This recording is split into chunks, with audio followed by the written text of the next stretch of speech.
A lot of times, a business will come and say, I need employees. I just need employees. Not long ago, a company said, I need welders. And I said, all the welders are employed. You have to go out and either poach from other employers or you're going to need to train welders. I said, let me ask you this. You need 10 welders. Do you have 10 employees that come to work every day that have been there and let me find a resource to help you upskill those people to be the welders that you need.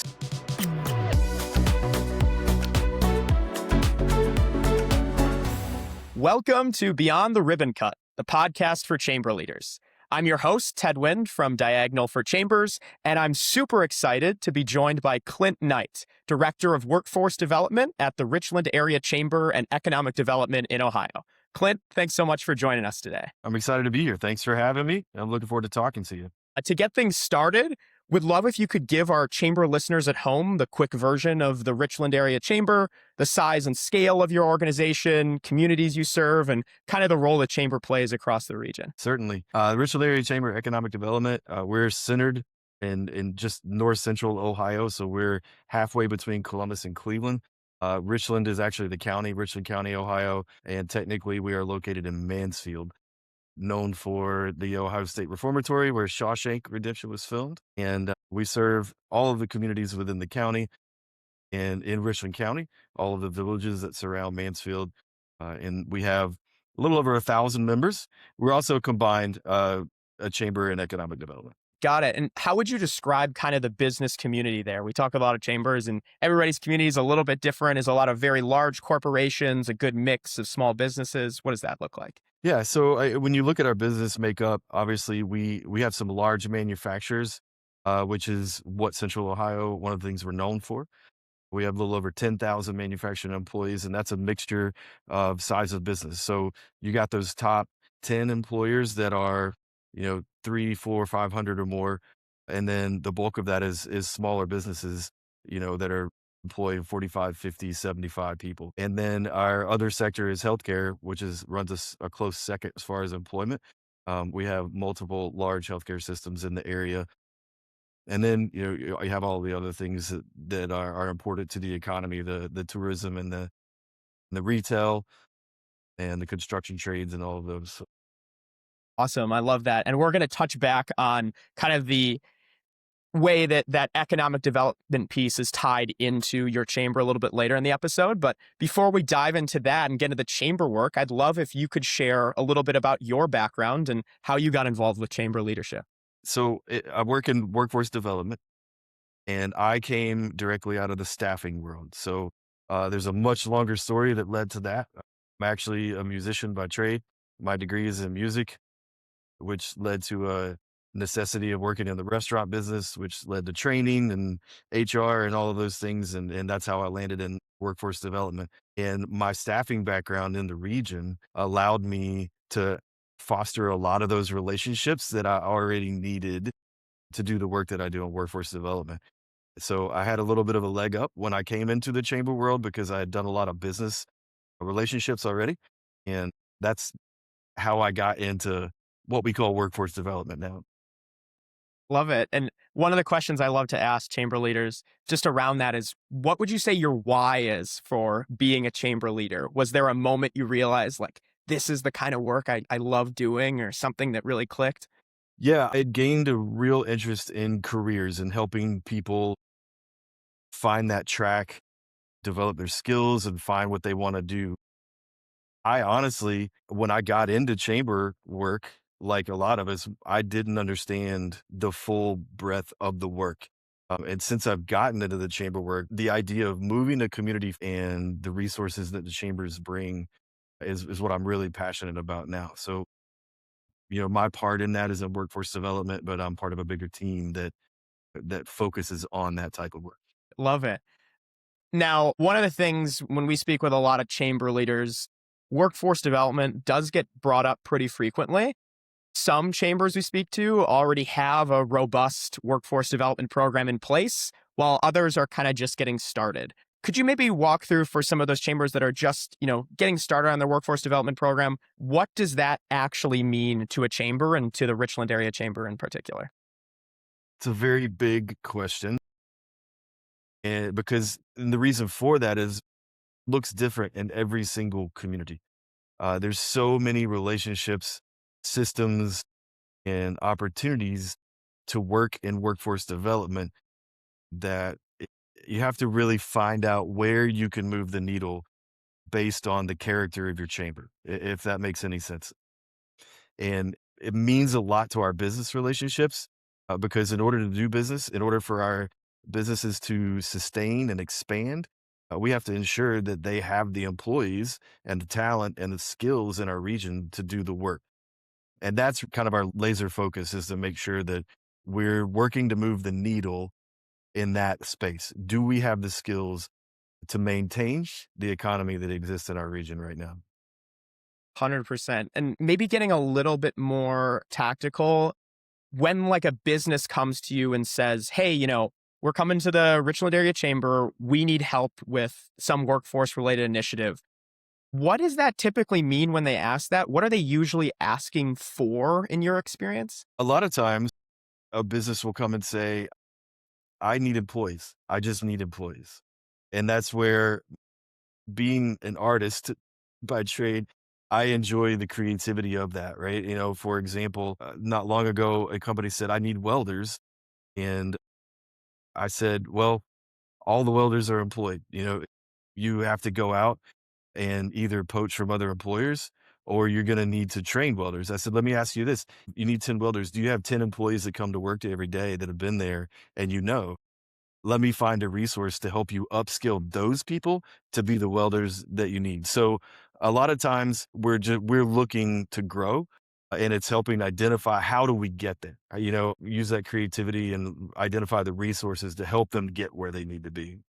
I love that. And I think that's something that you just alluded to there. That upskilling piece is something I think when a lot of chambers think about workforce, it can be very narrow, that it's just job fairs, hiring events. Like those are really the only places we can help. But I think like that upskilling component is really, really important. Are there other kind of components that you would add into that as like maybe things that aren't typically thought of with workforce development, but something that the chamber is able to help local businesses with? I think chambers are positioned in a unique way to understand the language that a business is speaking. And this is a nationwide conversation. This is not new, but there's a language barrier or gap between education, K through 12 education specifically, and employers.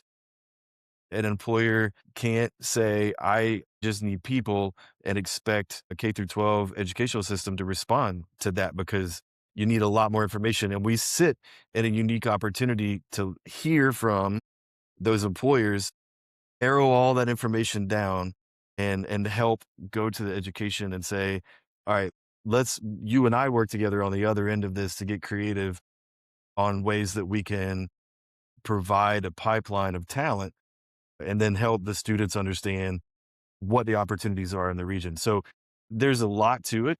That education piece is an egg we've been trying to crack for a very long time, not just chambers, but everybody involved in the system.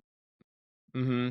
And when thinking about that entire system, where does the chamber fit compared with, like you just mentioned, schools, workforce boards, governments, and individual employers? Where do you see yourself kind of fitting in that puzzle? We're in a unique situation, I believe, because we're kind of a mid-sized chamber in a micropolitan, right? Or maybe a little less than a micropolitan. So I am able to cover a lot of ground with not a lot of people. So I can maintain those relationships. I'm the director of our workforce, our WIOA board.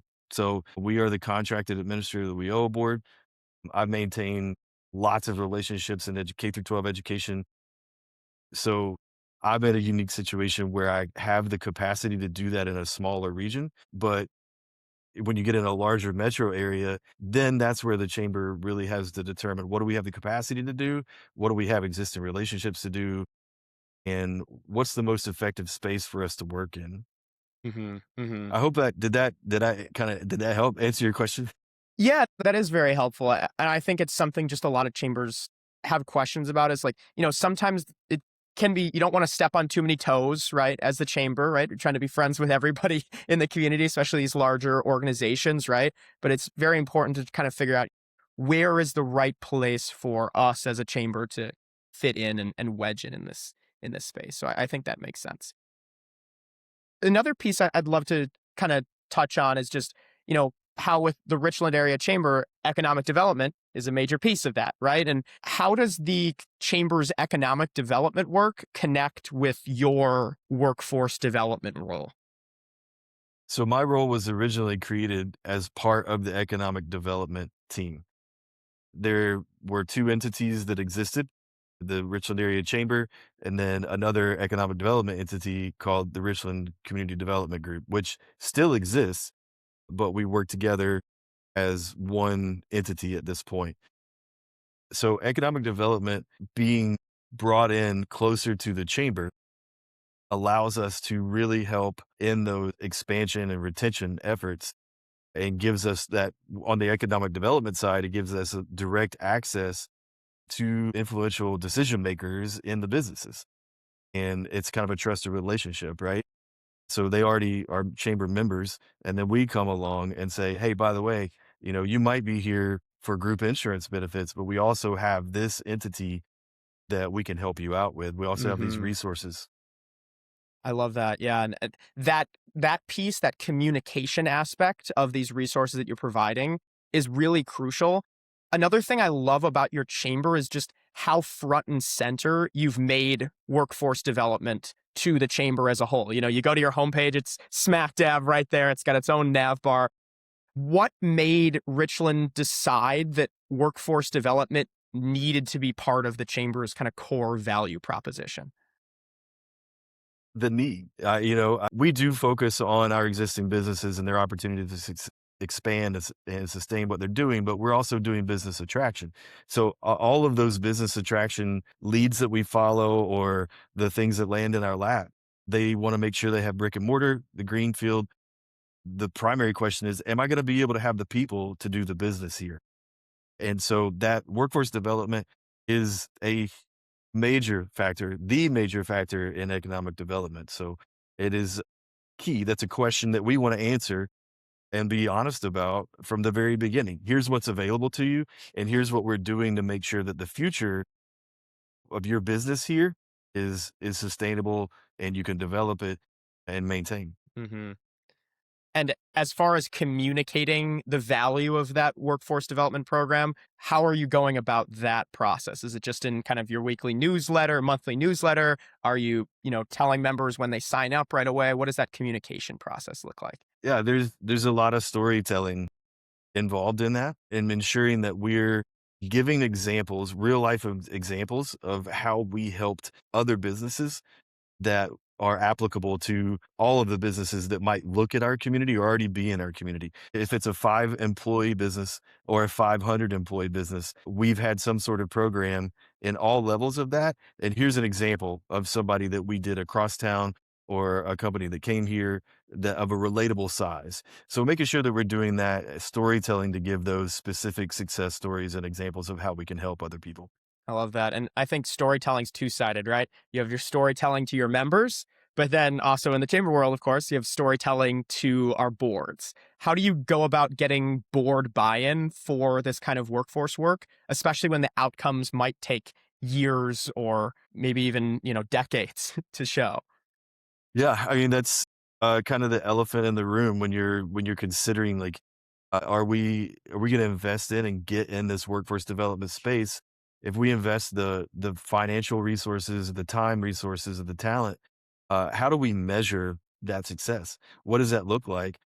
Yeah, that's, coming to that agreement with your board on what is the measurement of moving the needle. What needle are you moving?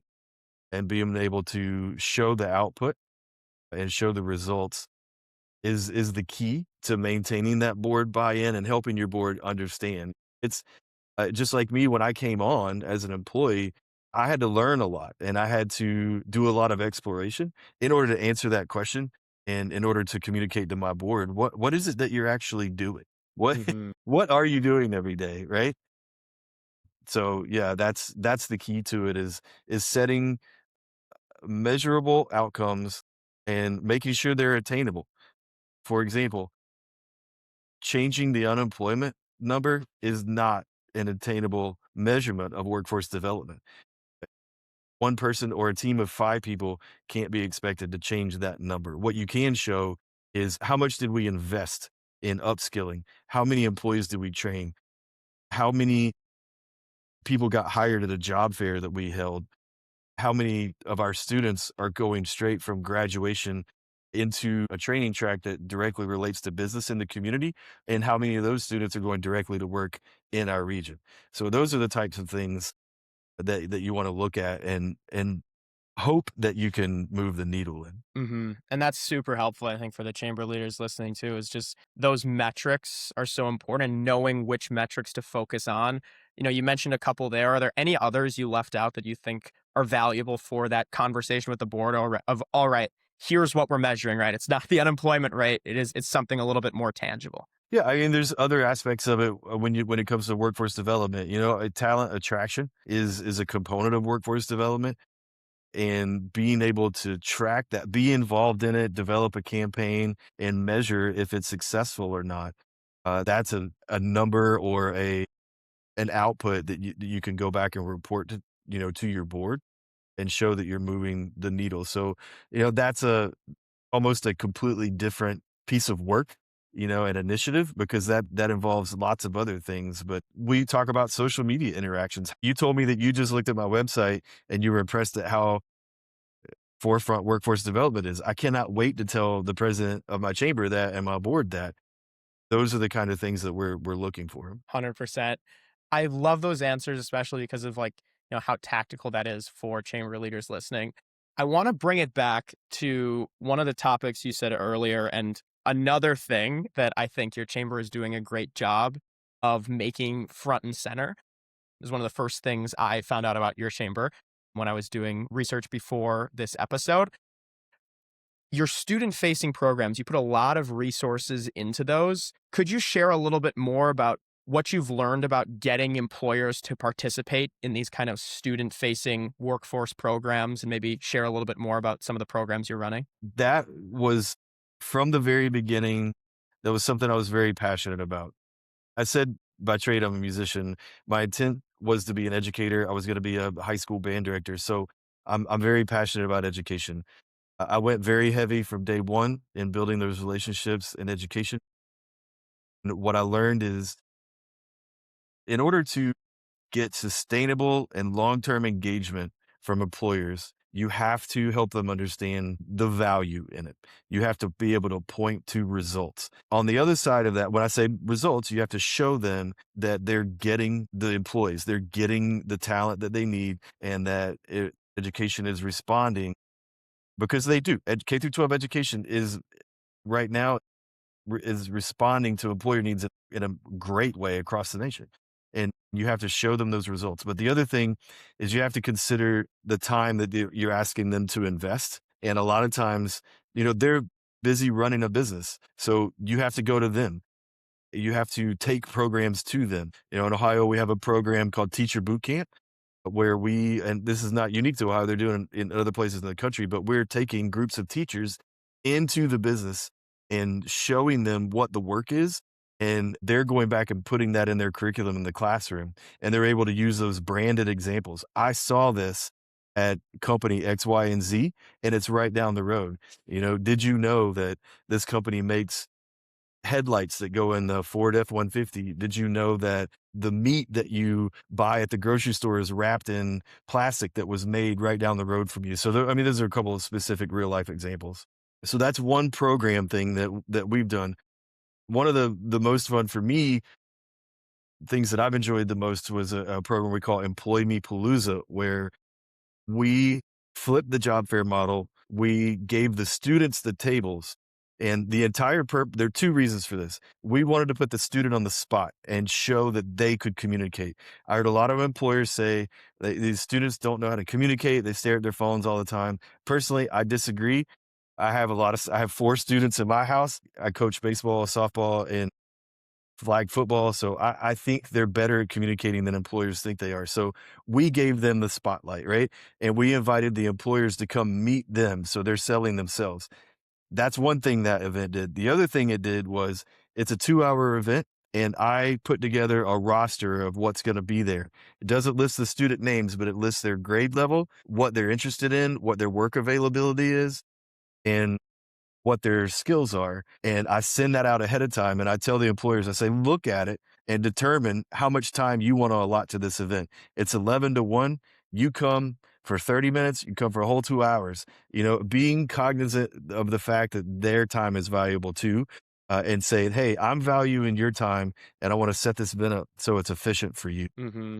And the students in this reverse job fair model, they're behind the booths. Do they set up a whole like bunch of banners and stuff about themselves, or is it just kind of they're waiting for people to come up? How do you prepare students to talk about themselves, their interests, what they're looking for? So that started with the faculty, right? Whether it's the career coach or a physics teacher or an athletic coach, whoever's working with the students. So we identify who's working with those students to prepare for this event, and we give them a kind of a standard set. Like, here's what we want you to do. You have to be able to talk about yourself. You have to have the traditional resume. You want to develop that elevator pitch so that you can tell your story. We encourage you to bring things that you can pick up and hold, kind of like the teddy bear thing, like we want you to bring your football helmet or something that you welded or a piece of art that you made, something that you can use to tell your story and create that comfort for you so that you can drive those experiences forward.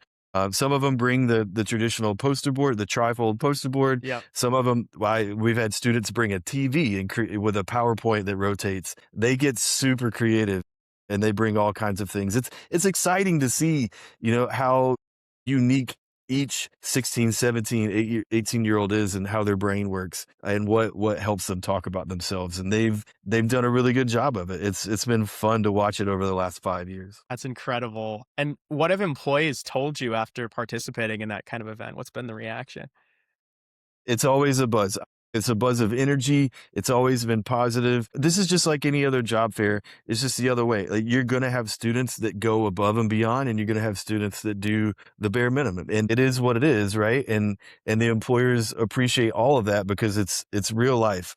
And I've had employers come and talk to a student that did not list accounting as their interest or insurance as their interest and end up hiring them. And I've had students go into broadcasting that did not think they were going to go into broadcasting. It's an adventure for everyone involved, and it's been a ton of fun. That's incredible. And I think those types of energizing programs sponsored by the chamber, built by the chamber, are so, so important, especially when you're talking about engaging not just the young students, but also the employers. I think that's one question I have for you is just what advice would you give to a chamber that says, our employers keep saying they want workforce help. They keep coming to us saying that over and over again. But then when we put on events like this, they're not showing up. You have to, yeah, you're going to have to cater. Think about what is going to engage your business community.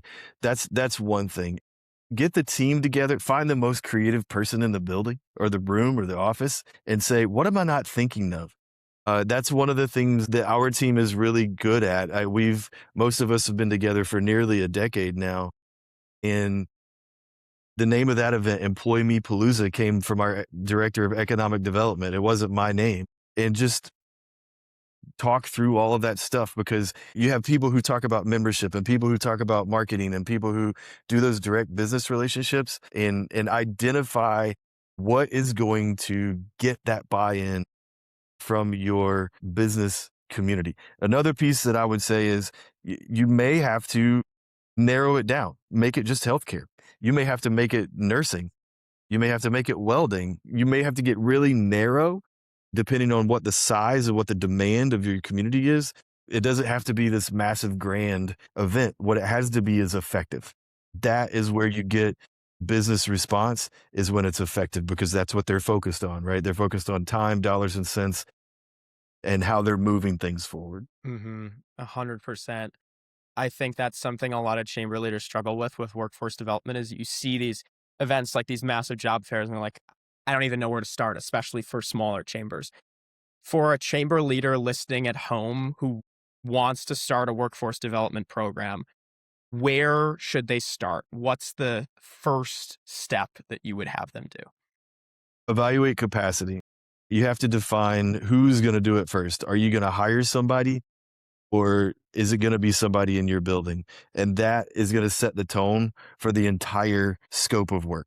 That's the first thing. The second thing from a board perspective is it in your strategic plan? Where does it fit in your strategic plan? Because that is where the board is going to start asking questions. We said we're going to do things over the next 5 years. Is it the chamber executive that's initiating this idea? So where does it fit in the strategic plan? If it's not there, you're in the middle of a strategic plan period. Find a place to plug it in and then go from there. Evaluate after those couple of years.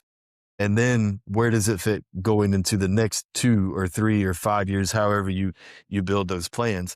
I think there's an opportunity to really dive into the deep end, but you have to find out like what, where are we gonna, what do we have the capacity to do? We got to make sure we can swim and swim really well, because otherwise you're not going to get that sustainable and long-term buy-in from the board or your business community. Mhm. As far as like a small initiative, like a real program or event that a chamber could run, any ideas for that a small chamber could launch without necessarily having a dedicated workforce director? Yeah. Job fairs are a great opportunity. They're called job fairs, but make it a career fair. Talk to your hospitals or talk to your ag programs or talk to the business community. Find out what it is they need. Talk to the education system. If you're looking at my example of Employ Me Palooza, and find out what your interest is. A lot of communities, a lot of K through 12 programs are using some sort of interest program where they're surveying what students are interested in and what their aptitude is. Find out what that is and then narrow it down and create that career opportunity around those two. I've identified these 3 or 4 needs in the business community, and I know that these schools have this pocket of students who are interested in this specific thing, and try to marry those. So don't take this large, don't cast the net super wide at first. Be real narrow and test the waters that way and see if you can get those wins and identify what you're good at. We tried this, and this is what went well, and this is what didn't go well, and Mhm. then improve from there. Yeah. That's incredible and I think incredibly useful advice for the chambers at home. Last question I have for you, Clint, and question we like to ask all the chamber leaders on the show. Zooming out for the folks at home listening, what's one piece of advice you'd give to other chamber leaders listening in right now? Specifically, when it comes to workforce development, is from the beginning, understand that you're not a staffing agency. That's something I had to learn because I came out of that world. You have to zoom out and you have to figure out where those opportunities are. Number 2 is listen to your business community on what they need. Your members will tell you what they need. And when you don't feel like you get a very clear question, like I said earlier, when they say we just need people, that's not the answer. Don't stop there. And secondly, their employees, they're individuals. We have to understand that we're looking for the right kind of people to fit into those businesses. So just being that aware, you have to really have a laser focus. So I guess that's the answer to your question. Whatever you do, when you start, make sure you have a laser focus and then expand from there. I love that. I love that. And Clint, I think today this was incredibly helpful for folks listening at home. Really appreciate the tactical answers you gave around workforce development programs. Before we wrap up here, I want to make sure that we plug your upcoming ACCE session because it lines up perfectly, obviously, with everything we talked about today. The session is called Does Workforce Development Belong at My Chamber? Can you give chamber listeners a quick preview of what you'll be covering and who should make sure they're there in the room? We talked about some of the stuff, but we're going to get really into this session is going to be more of a workshop. It's a 75-minute session. So we're going to talk about some of these things, capacity and understanding your role in your community as it pertains to workforce development. And whether you have an existing program or you're considering it, please come be a part of it on that Monday. And we're going to give you a chance to talk to your peers. We're going to do some table work. So don't come expecting to listen to me talk. You just did that for 30 minutes and we're going to put in some work and send you home with some things and some ideas to determine how you could be most effective in your home communities. Love it. Love it. And definitely, if you're listening in, you should definitely go if you're in New Orleans. So thank you again so much for coming on the show today, Clint. Obviously, workforce development is such a clear example of how chambers are going above and beyond just basic events and visibility into real business problem solving. If you want to learn more about the Richland Area Chamber and the work Clint and the amazing team over there are doing, head to the link in the description below. And that's all for today. Thanks so much for listening, and we'll catch you on the next episode.